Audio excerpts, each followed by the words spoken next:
में प्रजा कभी दुखी नहीं थी, इनके राज्य में प्रजा कभी विद्याहीन नहीं थी, कोई अज्ञानी नहीं था, कोई दुर्भागी नहीं था, क्योंकि ये स्वयं राजावत पुत्रवत प्रेम अपनी प्रजा को करते थे।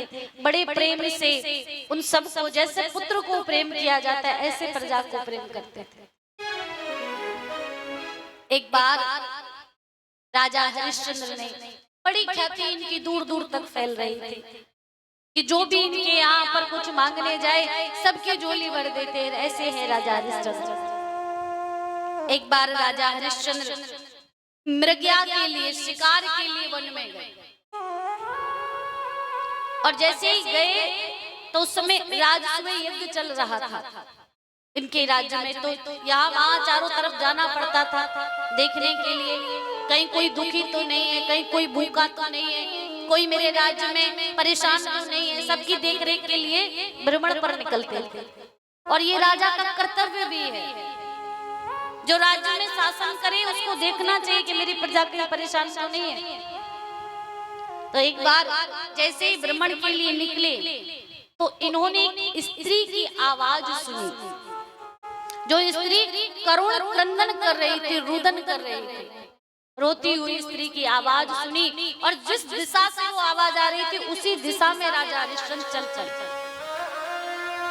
और वो किसी स्त्री की आवाज नहीं थी।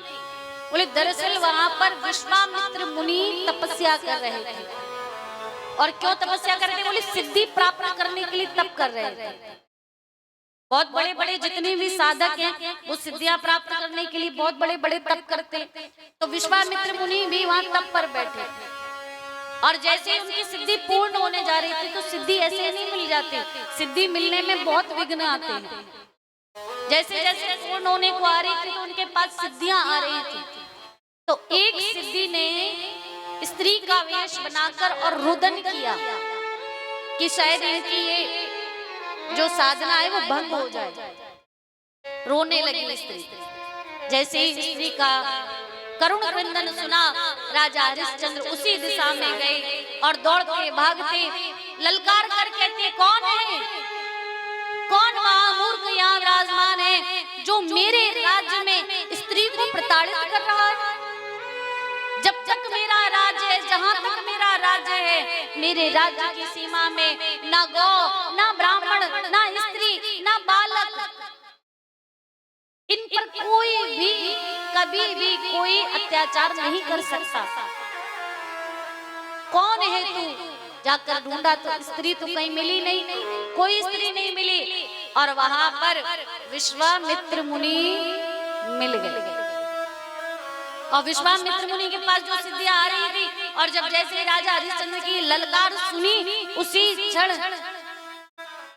राजा हरिश्चंद्र जी की ललकार सुनकर विश्वामित्र की सारी सिद्धियां भाग गई, और राजा की बात सुनकर विश्वामित्र को बहुत क्रोध आया, अत्यंत क्रोध आया, और उन्होंने ठान लिया कि मैं इसने मेरा सब काम बिगाड़ दिया है, मैं इससे बदला जरूर लूंगा। और इसी के कारण विश्वामित्र मुनि ने पहले तो राजा हरिश्चंद्र के विषय में जानकारी ली, कौन है, कैसे, कहां, और उसके बाद जब पता चला कि ये तो बहुत महाप्रतापी राजा है, इसका मुखमंडल सूर्य के तेज के समान चमकता है, इसके यहाँ देवता आकाश से पुष्प वर्षा कहते रहते हैं, पूरा दिन इसके कार्य की नीति नीति कह के बड़ाई करते हैं। विश्वामित्र मुनि बोले, इसने मेरा काम बिगाड़ा है, अब मैं इसको जरूर जरूर अपने हाथ लूंगा। और उन्होंने एक असुर को बुलाया, विश्वामित्र ने एक असुर को बुलाया और कहा, जाओ और इस हरिश्चंद्र राजा का एक बहुत बड़ा बाग है, उस बाग को तुम उजाड़ दो। तो वह असुर सूअर का रूप बनाकर आया और कहां घुस गया? बोले राजा हरिश्चंद्र के बाग में घुस गए, पूरे उस बाग को उजाड़ने लगा, सारी फसल को मिटाने लगा। बहुत विशाल का सूअर, तो वहां जितने भी मंत्री आदि थे सब अपने अपने धनुष बाण तलवार ले लेकर दौड़े उसको मारने के लिए, भगाने के लिए, लेकिन कोई भी उसको पकड़ ना पाए। उसने पूरे बाग को तहस नहस कर दिया। राजा तक सूचना गई, महाराज कोई भी उस सुअर को पकड़ नहीं पा रहा है, बड़े बड़े योद्धा, बड़े बड़े महाशूरवीर उसका पीछा करें लेकिन कोई पकड़ नहीं पाता, आप चलिए, आप कृपा करें। और राजा का तो कर्तव्य है। और उस समय राजसूय यज्ञ भी चल रहा था, तो ऐसे में किसी ऐसे पशु का आना सही नहीं है। राजा स्वयं घोड़े पर सवार हुए और उस सुअर का पीछा करने लगे। पीछा करते करते, वो तो असुर था, कभी प्रकट हो जाए, कभी छुप जाए, कभी सामने आए, फिर गायब हो जाए, ऐसे लीला करते करते मायावी था, दूर जंगल में भगा कर ले गया राजा हरिश्चंद्र को। जब बहुत दूर जंगल में पहुंचे राजा हरिश्चंद्र जी, तो वहां पर विश्वामित्र मुनि एक ब्राह्मण के रूप में विराजमान हुए, क्योंकि वो तो छलना चाह रहे थे, लीला करना चाह रहे थे। ब्राह्मण के रूप में वहां विराजमान एक नदी पर राजा हरिश्चंद्र पहुंचे, घोड़े को जल पिलाया, स्वयं ने जल पिया, और जो ही जल पिया त्यों ही एक ब्राह्मण को रुदन करते देखा। विश्वामित्र मुनि रो रहे थे। ब्राह्मण को रुदन करते देखकर राजा हरिश्चंद्र पूछते हैं, आप कौन हैं? तो विश्वामित्र मुनि अपने रूप को, अपने वेश को छुपाकर कहते हैं कि मैं ब्राह्मण हूँ, बहुत गरीब हूँ, मेरे पास कुछ है नहीं, धन नहीं है, और कुछ समय बाद मेरे पुत्र का विवाह है, मैं अपने पुत्र का विवाह करना चाहता हूँ, इसलिए मुझे धन की आवश्यकता है।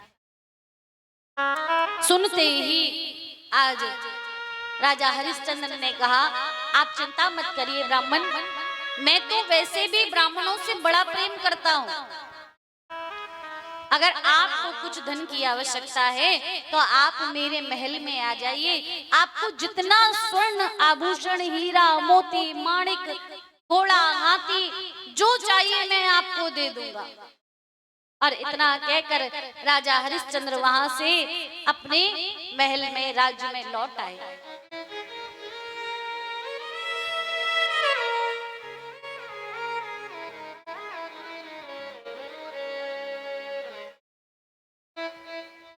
जैसे ही राजा हरिश्चंद्र अपने महल में लौटकर आए, कुछ दिनों बाद ही वही ब्राह्मण विश्वामित्र मुनि राजा के पास पहुंचे और राजा हरिश्चंद्र से कहते हैं, लाइए अब आप मुझे दे दीजिए, मैं आपसे मांगने आया हूं। तो राजा हरिश्चंद्र कहते हैं, मांग लीजिए, आपको क्या मांगना है, जो चाहिए वो हम आपको दे देंगे। तो उस क्षण बड़ी ही चतुराई से विश्वामित्र मुनि ने राजा हरिश्चंद्र से कहा, बोले जहां तक जितनी भूमि पर आपका राज्य है, आपके राज्य में जितना सोना है, जितना हीरा मोती माणिक है, जितना घोड़ा हाथी है, आप एक काम करिए, वो सब का सब आप मुझे दान कर दीजिए। और सुनते ही राजा हरिश्चंद्र के मुख पर एक सिकन भी नहीं आई, सबका सब देने के लिए तैयार हो गए, सब देने में राजी हो गए। आइए एक बार सब भाव से कहेंगे, बोली राधा रानी की। पहले आप सब व्यवस्थित हो जाएं, फिर कथा को सुनिएगा। आइए जब तक सब भजन का आनंद लेंगे, जो भीतर है भीतर से ही आनंद लेंगे, जो बाहर है बाहर से ही आनंद लेंगे। और कुछ तो बारिश में भीगने ही बैठे हैं, बोले हम तो पानी में भीग के ही आनंद लेंगे। वृंदावन जाऊंगी सखीना, लौट के आऊंगी हो, वृंदावन जाऊंगी सखीना, लौट के आऊंगी। मेरे उठे मेरे उठे मेरे उठे विरह की पीर सखी वृंदावन जाऊंगी। मेरे उठे बिरह की पीर सखी वृंदावन जाऊंगी। मेरे उठे बिरह की पीर सखी वृंदावन जाऊंगी। मेरे उठे बिरह की पीर सखी वृंदावन जाऊंगी। वृंदावन जाऊंगी सखीना लौट के आऊंगी। वृंदावन जाऊंगी सखीना। सभी ताली सेवा करिए भीतर से। मेरे उठे बिरह की पीर सखी वृंदावन जाऊंगी। मेरे उठे बिरह की पीर सखी वृंदावन जाऊंगी। आओ मैं ताली सेवा करिए।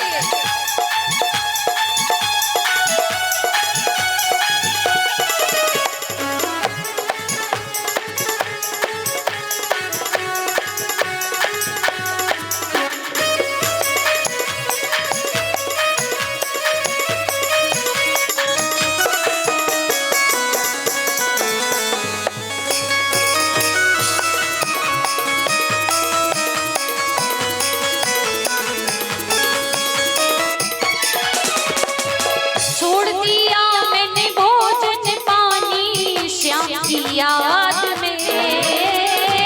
छोड़ दिया मैंने भोजन पानी शाम की याद में। छोड़ दिया मैंने भोजन पानी श्याम की याद में। छोड़ दिया मैंने भोजन पानी शाम की याद में। मेरे नैनन बरसे नीर सखी वृंदावन जाऊंगी। मेरे उठे बिरह की पीर सखी वृंदावन जाऊंगी। आओ मैं ताली सेवा करिए।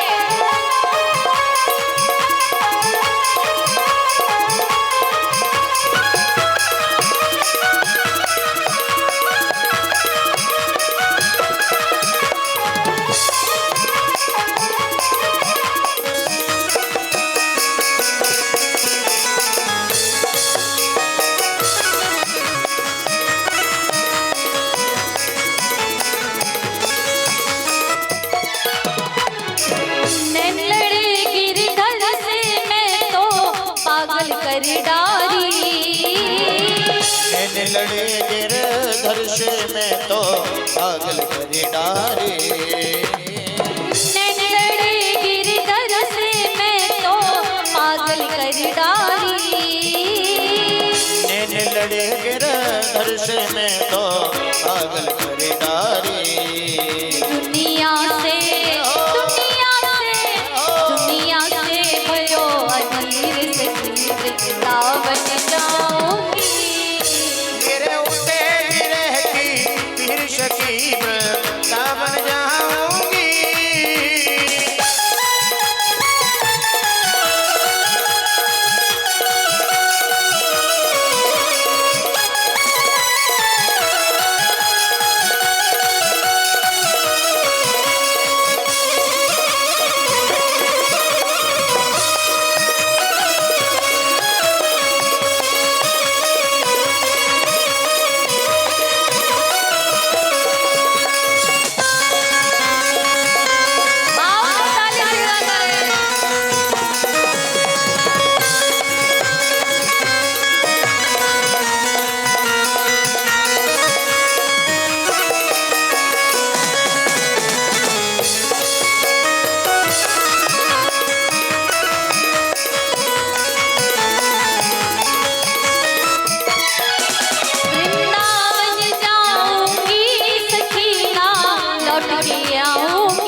सकीना लौट के आऊंगी। बज मुरली यमुना तीर सखी वृंदावन जाऊंगी। अरे उठे बिरह की पीर सकी वृंदावन जाऊंगी।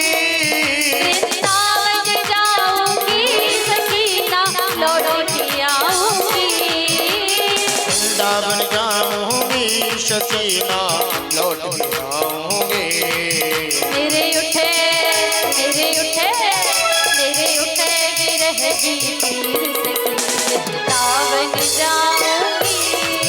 मेरे उठे विरह की पीर सखी वृंदावन जाऊंगी।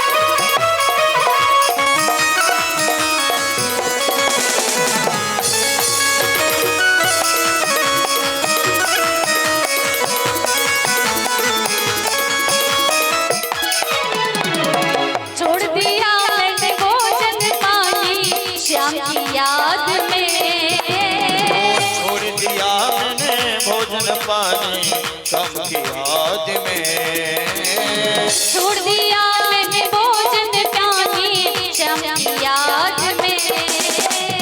छोड़ दिया मैंने भोजन पानी कम की याद में। मेरे नैनन भर गयो वीर सखी वृंदावन जाऊंगी। मेरे उठे विरह की पीर सखी वृंदावन जाऊंगी। वृंदावन जाऊंगी सखी ना लौट के आऊंगी। वृंदावन जाऊंगी सखी ना लौट के आऊंगी। बज मुरली यमुना तीर जाऊंगी। मेरे उठे विरह की पीर सखी वृंदावन जाऊंगी।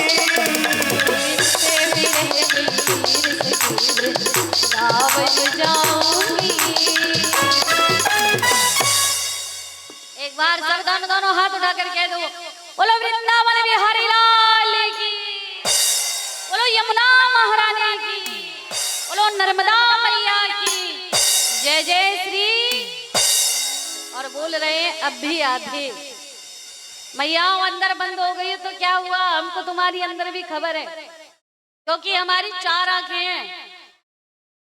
मैया 2 अंदर लगी हैं 2 बाहर, आ जाओ।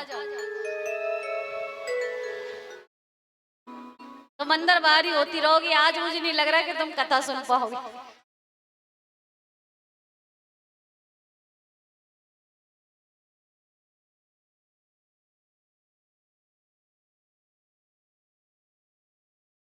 अपने अपने स्थान पर जल्दी जल्दी शीघ्रता से विराजमान हो जाएं, कथा में विघ्न ना करें। राजा हरिश्चंद्र ने जो संकल्प ब्राह्मण को दिया कि आप जो मांगोगे हम देंगे, ब्राह्मण ने सर्वस्व मांग लिया, विश्वामित्र मुनि ने। और सब कुछ लेने के बाद कहते हैं कि अब दक्षिणा तो बाकी रह गई है। आपने दान तो किया लेकिन दान के बाद दक्षिणा बाकी रह गई। जैसे ब्राह्मण को भोजन कराओ तो भोजन के बाद बिना दक्षिणा के भोजन पूरा नहीं होता, वैसे ही आप कोई वस्तु का दान करें। आपने वस्त्रों का दान किया, आपने किसी भी वस्तु का, अन्न का दान किया, स्वर्ण का दान किया, दान के बाद में दक्षिणा बहुत आवश्यक है। तो आज विश्वामित्र मुनि कहते हैं कि आपने दान तो कर दिया पर दक्षिणा भी बाकी है। तो राजा हरिश्चंद्र बड़े ही निर्मल भाव से हाथ जोड़कर, ये नहीं कहते कि आपने तो मेरा पहले ही सब कुछ ले लिया, बड़े निर्मल भाव से हाथ जोड़कर खड़े हैं और कहते हैं ब्राह्मण देव आप बताइए अब आपको मैं दक्षिणा में क्या दूं। अब वैसे मेरे पास कुछ बचा तो नहीं है, पर आप जो कहेंगे मैं उसको देने का प्रयास करूंगा। तो आज सब कुछ लेने के बाद भी विश्वामित्र मुनि इतने कठोर हो गए, इतने कठोर हो गए कि 2.5 भार सोना दक्षिणा में मांगा। तुम्हें मैं दक्षिणा में 2.5 भार स्वर्ण दो। और तन पे से बोले जो राजा के आभूषण पहने थे वो भी उतरवा लिए थे। राजसी वस्त्र भी उतरवा लिए, वलकल वस्त्र पहने खड़े हैं राजा रानी और रोहिताश्व।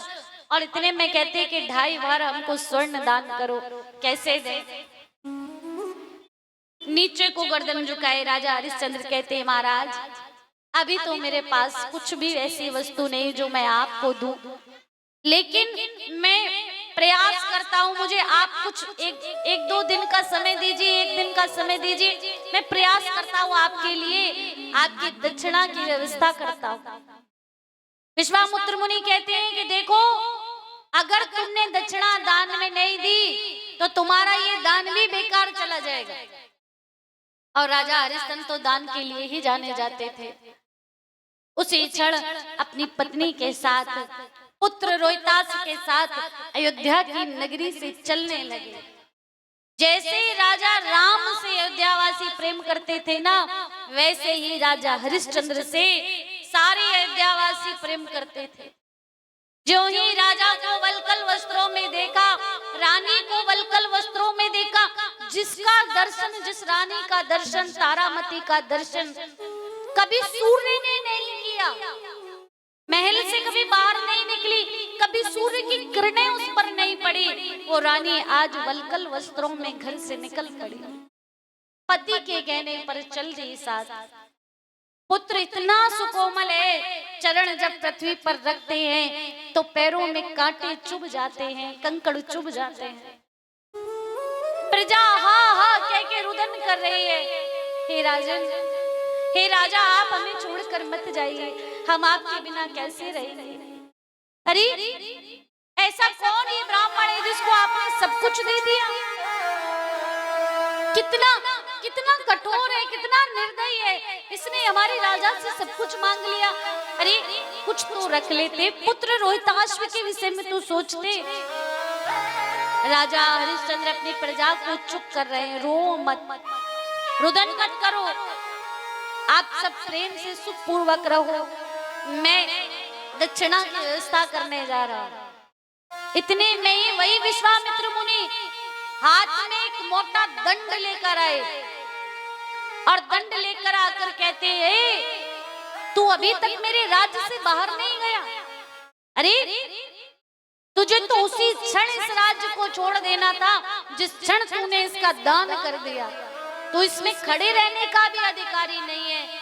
और इतना कहकर प्रजा हाथ पकड़कर अपने राजा का खड़ी है और इधर से विश्वामित्र मुनि ने वो डंडे का प्रहार राजा की पत्नी पर किया। छोटे से बालक रोहिताश्व ने किया कि जाओ निकलो बाहर मेरे राज्य से, यहाँ तुम्हारा कोई काम नहीं है। पत्नी और बच्चों को यदि कोई मारे ना, कोई पीड़ा दे, तो पुरुष से पूछे उसके हृदय पर कितना दुख होता है।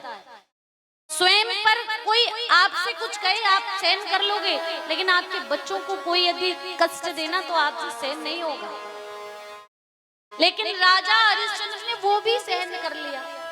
पुत्र को उठाए, रानी करुण क्रंदन करने लगी, रोने लगी, क्योंकि उन्होंने कभी ऐसा दंड, ऐसा प्रहार सहा ही नहीं। चल दिए लेकर प्रजा को समझाते समझाते राजा हरिश्चंद्र चल दिए। और चलते चलते राजा हरिश्चंद्र काशी पहुंचे हैं। और काशी जी में आज एक ऐसे स्थान पर बैठ गए, बोले जहां पर स्त्री पुरुष बिकते हैं, बोले कोई उन्हें खरीदने आता है, बोले अब हमारे पास हमारे स्तन के अलावा तो कुछ बचा नहीं है, किस वस्तु से हम उनको दक्षिणा दें, 2.5 बार सोना कैसे दें। दोनों राजा रानी बैठे हैं, कोई आए खरीदार, कोई आए खरीदार। इतने में ही विश्वामित्र मुनि ही एक दूसरे ब्राह्मण का रूप बना कर आ गए और कहते अरे कौन है यहाँ? सुंदर सुकोमल स्त्री को देखा, हमको एक दासी की आवश्यकता है। राजा हरिश्चंद्र हाथ जोड़कर खड़े हो गए, महाराज मेरे पास एक सुलक्षणा मेरी पत्नी है, सर्वगुण संपन्न है, सारे कार्यों में निपुण है। आप जो काम जो कार्य उसको सौंपेंगे वो सारे कार्य कर लेगी। आप मेरी इस पत्नी को ले लीजिए। सोचिए उस पुरुष के हृदय पर क्या बीत रही हो जो अपनी पत्नी को ही बेच रहा है। आप मेरी पत्नी को ले लीजिए, मुझे कुछ भेंट दे दीजिए, इसके बदले कुछ दक्षिणा दे दीजिए, मुझे धन की आवश्यकता है। आज अपनी पत्नी को उस ब्राह्मण के हाथ में सौंप दिया। बोले हमारे यहाँ दासी बनना पड़ेगा, दासता का सारा कार्य करना पड़ेगा, भोजन से लेके यज्ञ की सारी व्यवस्था करनी पड़ेगी। सब स्वीकार कर ली रानी तारामती ने, और स्वीकार करके जैसे ही खरीदार ने खरीदारी की और रानी का मूल राजा हरिश्चंद्र को दिया, उसी क्षण उस ब्राह्मण ने रानी को एक धक्का दिया है। चलो खींचा है, रानी रुदन करने लगी और पुत्र रोहिताश अपनी माँ का हाथ पकड़कर खड़े थे। छोटा बालक है 5 वर्ष का। जो ही रानी को खींचा रोहिताश का हाथ छूट गया।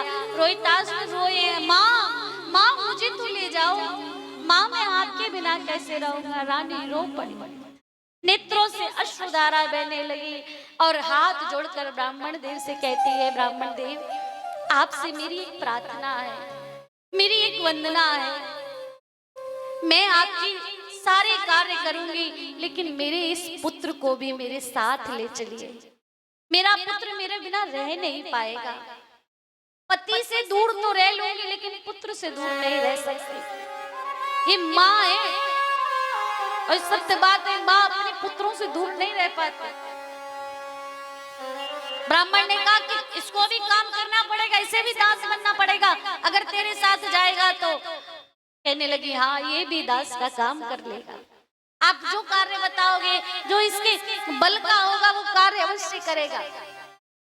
और इतना कहते ही रोहिताश का हाथ पकड़कर ब्राह्मण देव आज राजा हरिश्चंद्र, जिसके पास एक छत्र राज्य था, जिसके पास कोई कमी नहीं थी, न स्वर्ण की, न घोड़े की, न हाथी की, न किसी वस्तु का अभाव था। दास दासियां जिसके घर में सैकड़ों करोड़ों थे, वो खुद आज अपनी पत्नी को दासी बना दिया, दूसरे के हाथ में सौंप दिया। राजा के हृदय से कलेजे पर ऐसा पहाड़ टूट पड़ा। रानी के जाते ही पुत्र रोहिताश को आखिरी बार राजा हरिश्चंद्र ने नेत्र भर के देखा, हृदय से लगाया और बार बार हृदय से लगाकर इतने में ब्राह्मण फिर ललकार, अरे क्या करता है, अगर तुझे नहीं भेजना तो तू रख ले, हमें नहीं चाहिए, हमारा धन लौटा दे। छोड़ दिया राजा ने, पुत्र को जाने दिया, लेकर चल दिए। जो धन मिला वो धन विश्वामित्र को दिया कि आप ये धन ले लीजिए और आएगा तो मैं आपको दे दूंगा, आपकी पूरी दक्षिणा कर दूंगा। लेकिन उस धन को उठाकर विश्वामित्र ने फेंक दिया, बोले इसकी हमें आवश्यकता नहीं, अगर दक्षिणा देनी है तो एक बार में पूरी दक्षिणा दो। ये क्या है, आदि ले आए। तो आज वही राजा हरिश्चंद्र फिर उसी स्थान पर बैठे हैं कि आज मुझे भी कोई खरीद ले आकर। और उस क्षण विश्वामित्र मुनि ने इंद्र को इशारा करा और इंद्र को एक चांडाल बनाकर, चांडाल का वेश देकर भेज दिया। इंद्रदेव आए, चांडाल कैसा, बोले पूरा शरीर काला है, शरीर से दुर्गंध आ रही है। ऐसे चांडाल आया और आकर कहता, रे देखने में तो हट्टा कट्टा लगता है, कुछ काम करेगा क्या, मेरे पास तेरे लायक एक काम है। राजा हरिश्चंद्र हाथ जोड़कर सिर झुकाए कहते, हाँ सरकार बताइए, मैं आपके हर कार्य को करने के लिए तैयार हूँ। नेत्र नीचे देखा नहीं कि काम क्या बता रहे, मैं हर कार्य को करने को तैयार हूँ, मैं आपका दास, आपका सेवक बनने को तैयार हूँ। चांडाल कहता है, मेरे पास दक्षिण भाग में एक शमशान है और उस शमशान की पूरी भूमि मेरे ही हिस्से है, मुझसे अब उसकी देखरेख नहीं होती, तुझे उसकी देखरेख करनी पड़ेगी। मैं तैयार हूँ, बस आप मुझे पहले मेरे कार्य का मूल्य दे दीजिए, जो काम मैं करूंगा उसका मूल्य दे दीजिए, मैं जीवन भर आपके यहाँ कार्य करूंगा। और जीवन भर के लिए आज स्वयं को बेच दिए। राजा ने स्वर्ण मुद्राएं निकाल कर, चांडाल ने स्वर्ण मुद्राएं निकाल कर दे दी उस दक्षिणा को। जो पत्नी को बेचा और जो खुद को बेचा, दोनों को एक साथ रखा धन को, और ले जाकर 2.5 भार स्वर्ण हुआ, और उस स्वर्ण को ले जाकर विश्वामित्र को दे दिया। विश्वामित्र मुनि कहते हैं, जाओ अब तुम अपनी दक्षिणा से मुक्त हो। अब भी राजा हरिश्चंद्र के चेहरे पर सिकन नहीं आई। देखिए दानवीर कितने बड़े बड़े हुए हैं। राजा हरिश्चंद्र आए, साथ में वो खड़ा है चांडाल, चलो देर ना करो, और लेकर पहुंचा शमशान की रखवाली के लिए। आज राजा हरिश्चंद्र को खड़ा कर दिया, हाथ में एक दंड दे दिया, डंडा दे दिया। बोले यहाँ पर जितने भी मुर्दे जलने को आए हैं, सबसे तुमको कर लेना है। बिना करके कोई भी मुर्दा इस शमशान में जलना नहीं चाहिए, इसकी रखवाली करो। राजा हरिश्चंद्र हाथ जोड़कर कहते हैं, मैं आपकी सारे कार्य करूंगा, आपकी पूरी जो आप बताएंगे सब करूंगा, लेकिन मुझे मेरी भोजन की क्या व्यवस्था रहेगी, मुझे खाने को क्या मिलेगा। चांडाल कहता है, अच्छा एक तो तेरा इतना मूल्य दे दिया मैंने, किस काम का है तू, केवल यहाँ खड़ा ही तो रहेगा, और इतने में मैं तुझे भोजन की व्यवस्था भी करूं। मेरे पास कोई भोजन की व्यवस्था नहीं है, अगर तुझे खाना है तो यहाँ पर जो भी अन्न बच जाए उसी अन्न को तुझे खाना होगा। देखिए परीक्षा जीवन में कितनी बड़ी है राजा हरिश्चंद्र की, जिसके विषय में सोचकर हमारा हृदय कांप जाता है। वो राजा हरिश्चंद्र दिन रात उस शमशान का पहरा देते, मुर्दे जलते, काला काला धुआं उड़ता, और वो पूरा काला धुआं स्वर्ण की सूर्य की तरह चमकते हुए उस ललाट पर, उस मुखमंडल पर छा गया। पूरा मुख काला हो गया, शरीर काला हो गया, लंबे लंबे केश हो गए, बड़े बड़े बाल, दाढ़ी बढ़ गई। कोई पहचान नहीं सकता कि ये राजा हरिश्चंद्र है। खाते क्या मन नहीं करता, लेकिन जब भूख बहुत बुरी होती है, जिसके घर गरीबी रही है ना, जिसने एक वक्त का भोजन खा के दूसरे वक्त के विषय में विचार किया है, वो अगर भूसी में भी रोटी पड़ी होती थी ना, सूखी रोटियां, तो उन रोटियों को भी गलाकर उसने पानी में खाया है। भूख बहुत बुरी होती है, वो भी अच्छी लगती है। तो आज राजा हरिश्चंद्र को जब बहुत भूख लगती, तो वहां पर जो लोग पिंड दान कर जाते थे, मुर्दों के पास में पिंड बनाकर रख जाते, कोई चावल का, कोई गेहूं का, कोई आटे का, उसी अन्न को लेते, पानी में भिगोते, और उसी अन्न का ग्रहण करते, उसी का सेवन करते, और मन में दिन रात बस याद सताती रहती, मेरी रानी कैसी होगी, मेरा पुत्र रोहिताश्व कैसा होगा, उनको भोजन मिला होगा कि नहीं। ब्राह्मण है, कम से कम भोजन तो उनको देगा ही।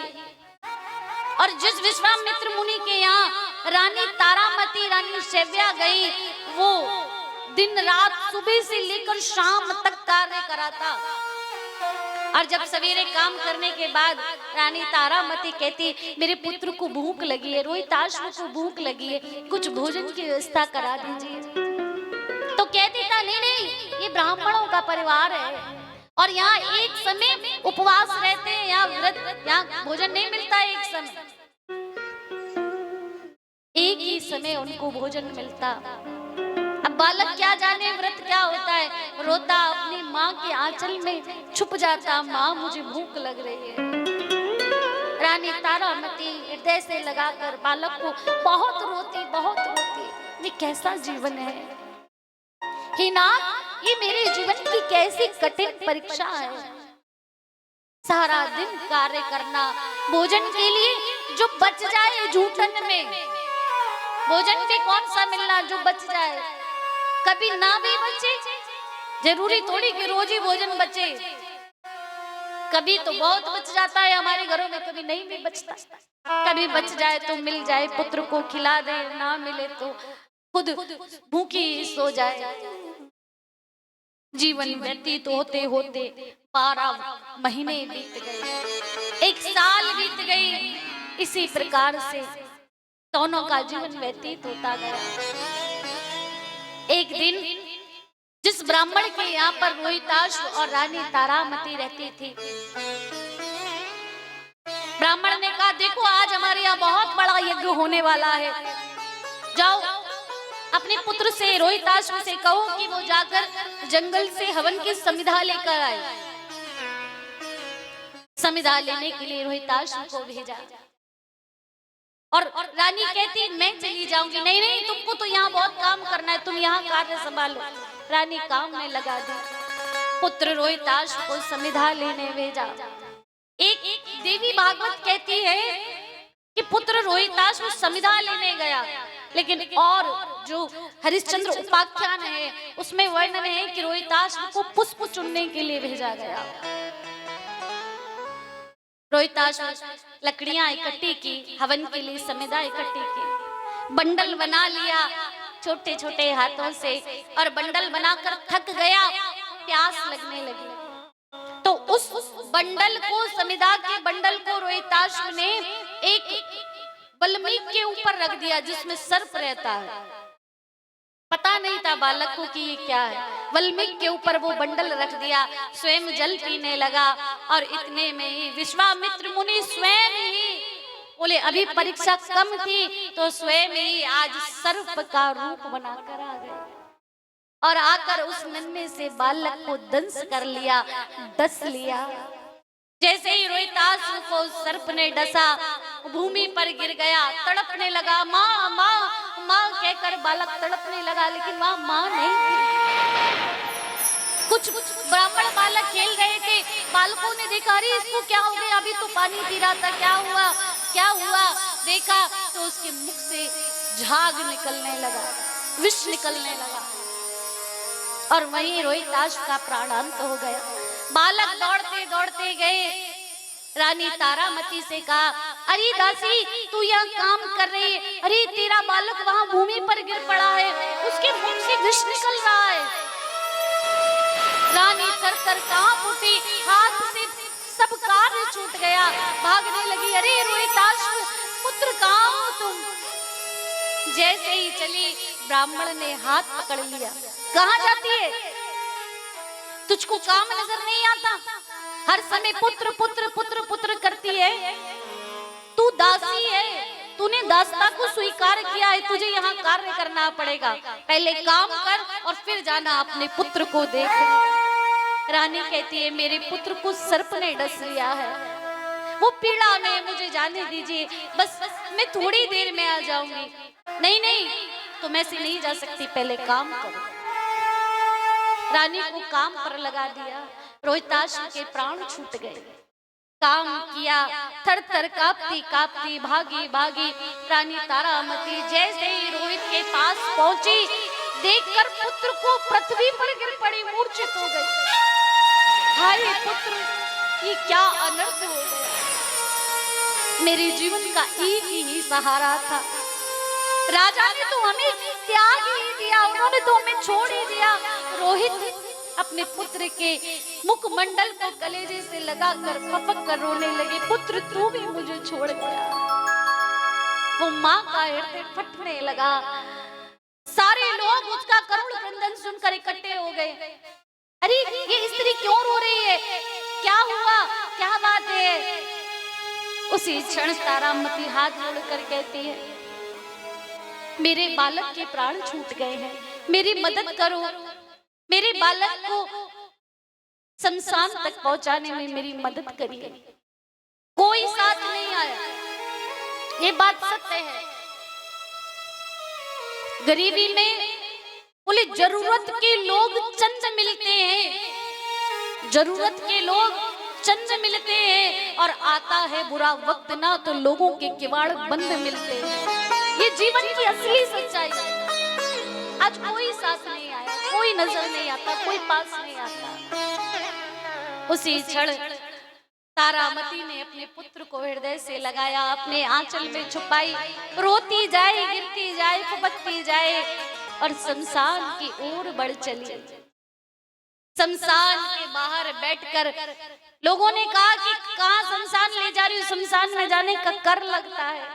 तो आज शमशान के बाहर अपने पुत्र को रख कर जोर जोर से रुदन करने लगे, हे पुत्र तुम मुझे छोड़कर कहाँ चले गए, अब मैं तुम्हारे बिना कैसे रहूं। माँ के जीवन में यदि, एक स्त्री के जीवन में यदि कोई दुख है, भारी दुख, किसी स्त्री का पति चला जाए ना, पति की मृत्यु हो जाए तो उसको इतना दुख नहीं होता, लेकिन पुत्र की मृत्यु हो जाए तो उसका हृदय फट जाता है, क्योंकि वो उसको जन्म देती है, वो जन्मदात्री है।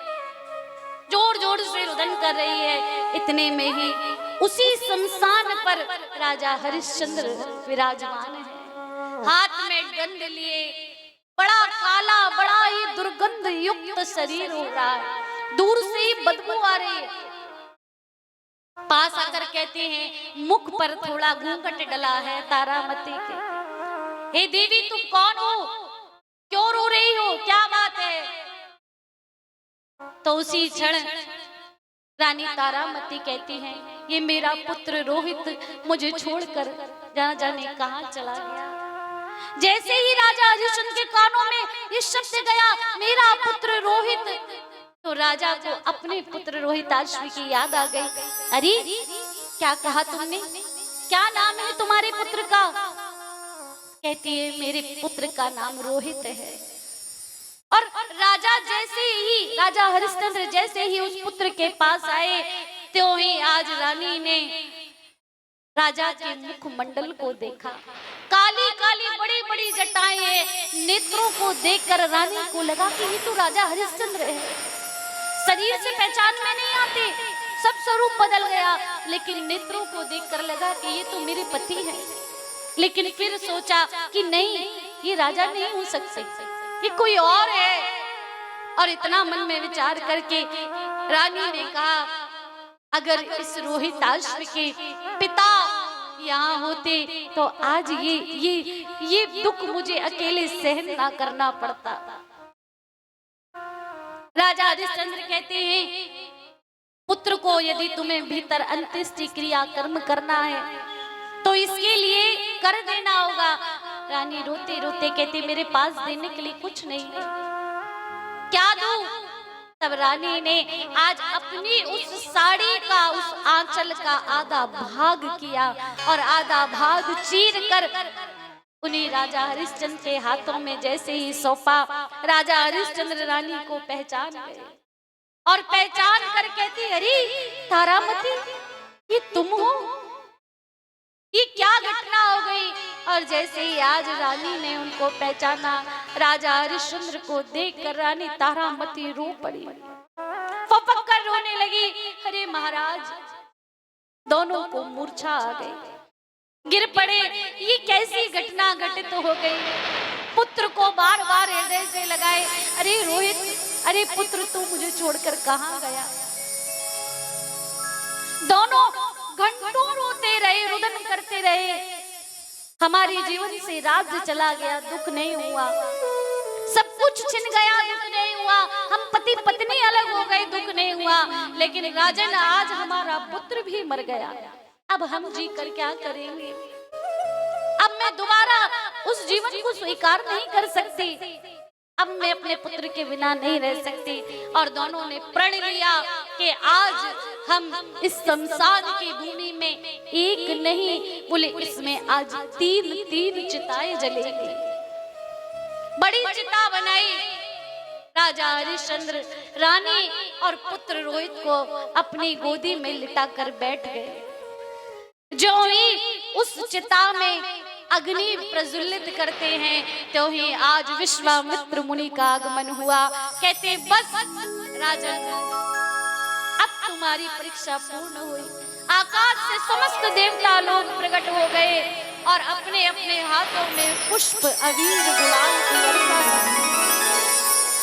विश्वामित्र मुनि कहते हैं रोहित, और रोहित कहते हैं आज वो रोहित खड़ा हो गया जिसके प्राण सर्प ने ले लिए। पुत्र को देखते ही दोनों राजा रानी हर्षित होकर हृदय से लगा लिए। विश्वामित्र मुनि कहते हैं ये तुम्हारी परीक्षा थी, तुम्हारे जीवन की ये परीक्षा थी, अब तुमको और परीक्षा नहीं देगी। जीवन में जैसी कठिन परीक्षा राजा हरिश्चंद्र की हुई है, ऐसी कठिन परीक्षा, यही वरदान मांगा था कि जैसी परीक्षा मेरी ली है, संसार में ऐसी परीक्षा किसी की ना लेना जिसका पुत्र उसके सामने मर जाए। एक बार सब भाव से कहे बोलिए राधा रानी की, बोलिए बांके बिहारी लाल की जय जय श्री। जीवन में सत्यवादी बनिए। जैसे राजा हरिश्चंद्र ने त्याग किया, वैसा त्याग करने का तो हम सोच भी नहीं सकते, लेकिन भक्त तो बन सकते हैं। त्याग ना हो कोई बात नहीं, लेकिन भक्त बनिए। और कहिए श्री किशोरी जी से, एक नजर कृपा की कर दो लाडली श्री राधे, लाडली श्री राधे, लाडली श्री राधे। सभी ताली सेवा करते हुए गाइए। कोई की नजर कृपा